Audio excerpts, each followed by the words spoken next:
अरे मर्दे अरे भाई रे क्या मर्दे ऐसे बड़े मनेला यार केक के गाना मार ये देखिए सब केक पे छुरी चलाया जा रहा है। विकास राव जी और तूफान राज जी द्वारा लाइव तस्वीर दिखाने का प्रयास करेंगे। और आज केक कट गया तूफान राज जी विकास राव जी भैया को मैक दीजिए मैक दीजिए कुछ बोलिए मैक बोलिए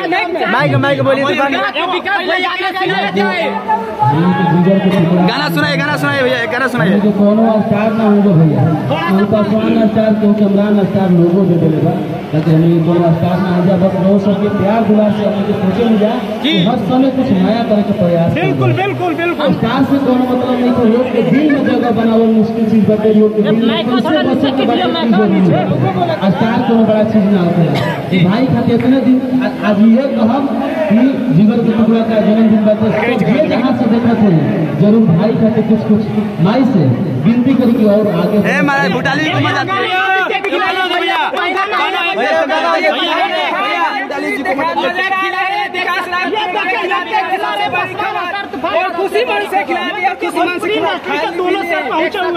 विकास राव जी तूफान राज जी को केक खिला रहे हैं। देखिए कितना मतलब तूफान राज जी आज भैया के लिए कुछ क्या के सुनाइए क्योंकि आज आपके भाई विकास राव जी का जन्मदिन है और जन्मदिन की देखिए टाइम मीडिया भोजपुरी पर सबसे बड़ी खबर चलिए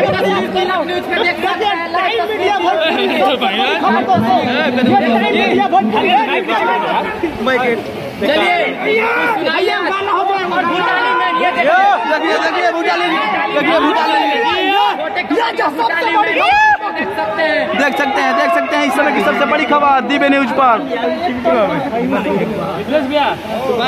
क्या कहिएगा अपने भाई के लिए?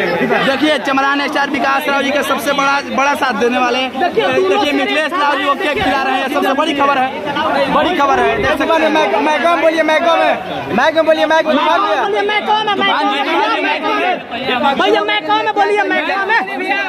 हमनी के विपक्षी के अरे मैक बोलिए अरे मैक में बोलिए ना गाल काफी जलन होने वाला है। भैया मैक में बोलिए मैक जी आपके जन्मदिन पे इतने सारे लोग आए हैं क्या कहिएगा? एगो हमार गाना रहे हां बोलिए विकास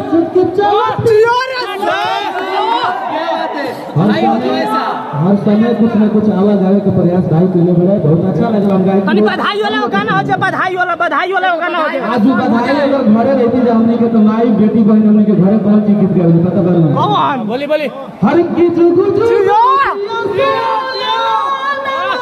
जियो बनवा के भाग जागल हो वाह लाल भइले तुलावा के दीपक मनवा में आस जागल जियो क्या कहिएगा अपने भाई के लिए? तूफान राज प्यार है और इतना माइक बोलिए भैया माइक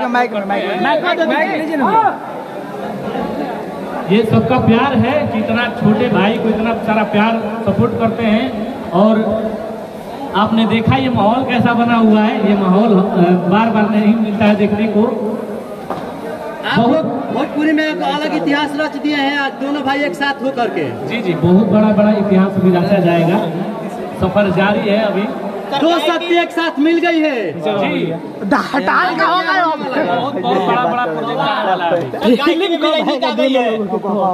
भैया राजनीति देखिएगा राजनीति। अच्छा विकास जी भैया माइकम बोलिए ना। अच्छा विकास जी फिल्म कब आएगा दोनों एक साथ शेर के बताइए। फिल्म हाँ मूवी कब तूफान जी फिल्म कब आएगा एक साथ दोनों शख्स का दोनों शेर का भोजपुरी इंडस्ट्री में? श्रोता के अगर आप सबका सपोर्ट रहेगा जितने की दिसंबर में फिल्म हमार जारी होके वाला जी अभी अगस्त महीना क्लास में उनके चालू हो जाई जी जो नवंबर दिसंबर लागे के कोशिश बाटे भाई खातिर हम ये कहम कि भाई के साथ में भी बहुत जल्दी प्रोजेक्ट हम कई चाहते नहीं रसों के प्यार दुला रहे तो बहुत जल्द बहुत सारा प्रोजेक्ट देखिए देखिए बुढ़ाली जी देखिए प्यार सपोर्ट है, बता रहे हैं बुढ़ाली जी को उठाइए ऊपर उठाइए 0 से 1 उठाइए ऊपर उठाइए सफर हम लोग अभी कर रहे हैं। बिल्कुल बिल्कुल जरूर आप सबका प्यार है और आप सबका सपोर्ट प्यार रहेगा तो बहुत बड़ा आप फिल्म की बात कर रहे हैं तो बहुत सारे फिल्म और बहुत लेवल का मूवी बिल्कुल आप सब विकास राज जी तूफान राज जी आपके भाई चलिए बहुत बहुत धन्यवाद लेकर आए हैं सुना भी दिया आप भी कुछ भाई के लिए सुना दीजिए जी बहुत सारे भैया गाना हो गाने जाना अभी चाहिए। मेरे भाई भाई का गाना एक हो जाए भाई भाई वाला गाना हो जाए और भी चैनल के माध्यम से इनका आए एक गाना है वो है भाई भाई से प्यार सब गाना सुनावल जाई और जी गाना हर गाना सुनावल कि तोहरा से प्यार कब नहीं वाह क्या बात है